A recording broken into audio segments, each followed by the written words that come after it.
रविशंकर प्रसाद इस वक्त press conference कर रहे हैं, आप सुनिए क्या कुछ कह रहे हैं। ये विदेश में थे।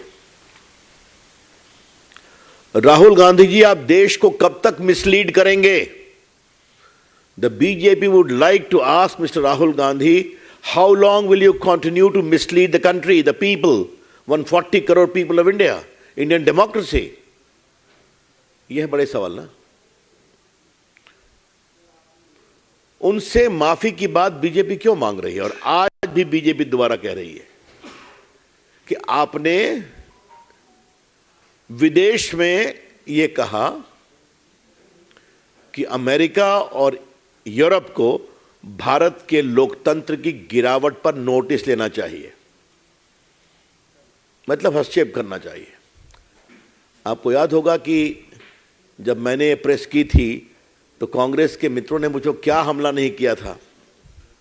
नेक्स्ट डे उन्होंने क्लैरिफाई किया था कोई स्टेटमेंट, तो हमारे बीजेपी के मीडिया सेल ने उनका ओरिजिनल भाषण जो था उसको लगा दिया, और जो मैंने यहाँ आप लोग को बोला था वो भी लगा दिया। उसके बाद कांग्रेसी खामोश हो गए। राहुल गांधी की आदत हो गई है, विदेश जाएंगे तो भारत के लोकतंत्र, भारत की जनता, 140 करोड़ की भावनाओं, संवेदनशीलता का अपमान करेंगे। Rahul Gandhi has made it into a habit to derail Indian democracy, criticize it, and demean it. आज भारत के लोकतंत्र को किसी ने अपमानित किया है, डिमीन किया है, तो वो है राहुल गांधी। ये मैं बहुत विनम्रता से कहना चाहता हूं। और इसका जवाब नहीं दिया उन्होंने आज अपने प्रेस में। बाकी भाषण बहुत किया उन्होंने, आज उन्होंने प्रेस में ऐसी कोई बात नहीं की कि उन्हें खेद है जो उनके द्वारा कहा गया। बीजेपी का स्पष्ट आरोप है, राहुल गांधी को माफी मांगना चाहिए, और हम राहुल गांधी की माफीनामा के लिए देश भर में कैंपेन करते रहेंगे। आप भारत के लोकतंत्र का अपमान करेंगे, भारत की जनता के अभिमत का अपमान करेंगे, और ऊपर से लंबे लंबे भाषण देंगे। राहुल गांधी जी, आप कैसे एमपी हुए वायनाड से? भारत के लोकतंत्र ने जिताया आपको। अभी हाल में आपकी पार्टी बहुत थोड़े मेजॉरिटी से कैसे जीती हिमाचल प्रदेश में? लोकतंत्र ने जिताया ना। तो आप जीत जाएं तो ठीक है, और बाकी सफाया हो गया आपका पूरे नॉर्थ ईस्ट में, तो वहां जाके विलाप करते हैं कि Indian democracy is under threat. आपको वोट नहीं मिलता तो आपके अपने कारनामों के कारण वोट नहीं मिलता, आपकी पार्टी के कारनामों के कारण वोट नहीं मिलता। अब देखिए, आज भारत की लोकप्रियता और मोदी जी के काम की जनप्रियता दुनिया बोल रही है। अभी जर्मन चांसलर इंडिया आए थे ना, उन्होंने अप्रिशिएट किया कि नहीं किया? अभी ऑस्ट्रेलियन प्राइम मिनिस्टर आए थे ना, उन्होंने मोदी जी की सरकार नीतियों की सराहना किया नहीं की? अभी जो इटली की प्राइम मिनिस्टर आई थी, उन्होंने तो बाकायदे हैदराबाद हाउस में ही प्रेस में कहा कि mister Modi you are the most popular leader of the world. Bharat की इकोनॉमी आज दुनिया की 5th सबसे बड़ी इकोनॉमी है। ये सब राहुल गांधी को दिखाई नहीं पड़ता? बेबुनियाद, बेफजूल की बातचीत करना उनकी फितरत बन गई, उनकी आदत बन गई है। आज की उनकी टिप्पणी में कोई दम नहीं है। आज एक बार भी राहुल गांधी ने यह नहीं कहा कि मैंने ऐसा नहीं बोला है। मैं फिर रिपीट करना चाहता हूं, इंग्लैंड में उन्होंने भारत के लोकतंत्र को एक प्रकार से अंधेरे में लाया है और अमेरिका और यूरोप के हस्तक्षेप का आग्रह किया है। इसको उन्होंने एक बार भी डिनाई नहीं किया है।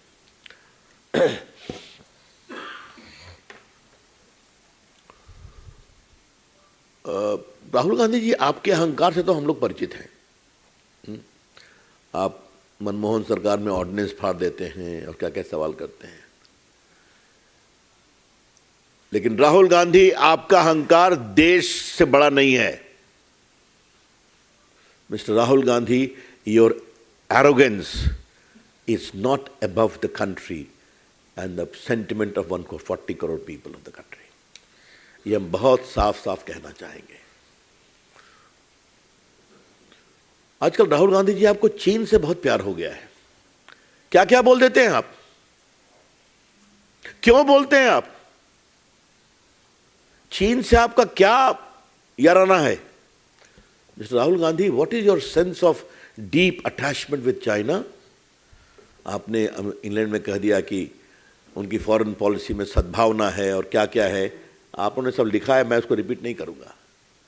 जबकि चाइना को लेके पूरी दुनिया में सेंस ऑफ अनसर्टेनिटी है। क्या अमेरिका, क्या यूरोप, क्या एशियन कंट्री, क्या जापान, क्या इंडिया, उनकी एग्रेसिव नीतियों के कारण सभी उनकी राजनीति और उनकी कूटनीति के कारण चिंतित हैं। और राहुल गांधी उनकी पूरी कूटनीति को सद्भावना का बहुत बड़ा केंद्र बनाते हैं। देखिए, मैंने पहली बार एक बार आप यही मंच से कहा था और उस दिन मैंने लोकसभा में भी कहा था कि राहुल गांधी जी कितना होमवर्क करते हैं, इस पर डिबेट हो सकती है। आज मैं बीजेपी के इस मंच से एक बार बड़ी विनम्रता से कहूंगा, राहुल गांधी देश की विदेश नीति को कितना समझते हैं, इस पर भी बहस करने की जरूरत है।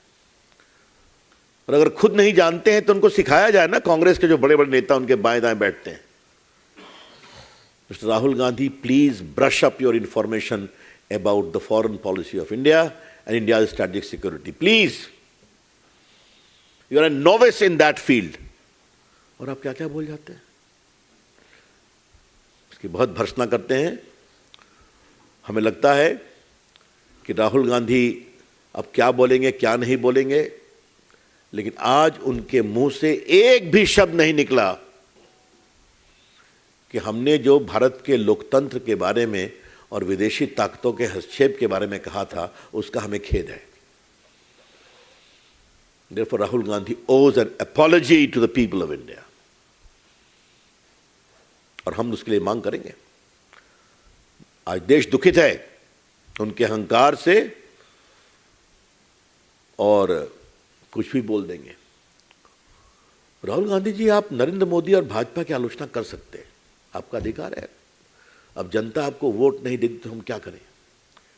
लेकिन उस आलोचना के चलते आप देश के लोकतंत्र पर ही सवाल उठाएंगे, भारत के लोगों का जनमत पर ही सवाल करेंगे। ये बहुत अनफेयर है। भाजपा इसको बहुत ही कंडेम करती है। आज ये प्रेस इसलिए करना पड़ा कि हमें लगता था कि राहुल गांधी कुछ अपनी स्थिति को स्पष्ट करेंगे। इनका वही ढाक के 3 पात है, इसलिए हमें लगा कि हम स्पष्ट कर दें। I am open to question now.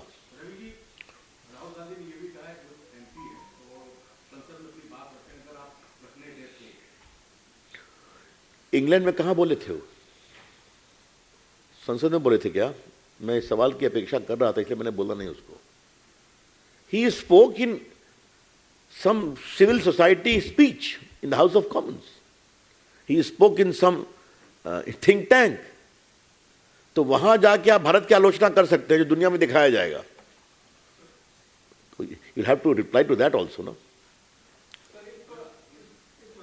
एक मिनट राहुल गांधी ने कहा कि वो जवाब देना चाहते थे, 4 मंत्रियों ने इस पर आरोप लगाया, उनका जवाब देना चाहते थे, लेकिन उन्होंने जवाब देने नहीं दिया। राहुल गांधी के ऊपर चारों मंत्री ने, हमने भी यही प्रेस की थी, उनसे माफी का आग्रह किया था। उनके संसदीय टिप्पणी पर नहीं, उनके विदेश की टिप्पणी पर किया था। चाहे भाजपा के प्रवक्ताओं ने या मैंने या बाकी हमारे मित्रों ने या मंत्रियों ने, उसका ना जवाब चाहिए। वो जवाब तो नहीं दे रहे हैं।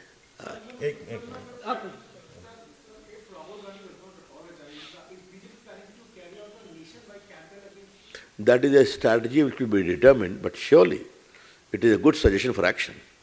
We will expose Rahul Gandhi in the entire country. Sir, Rahul Gandhi again talked about democracy, what he said in London. Today he stated that if democracy was alive in India, I would be allowed to speak. So tomorrow, whether I will not be allowed to speak or not, that remains to be seen. Again he talked about it, sir. Rahul Gandhi's comment cannot become the barometer for success or failure of democracy. You understand? He does not get vote. His party does not get vote. Recently in Northeast, it happened.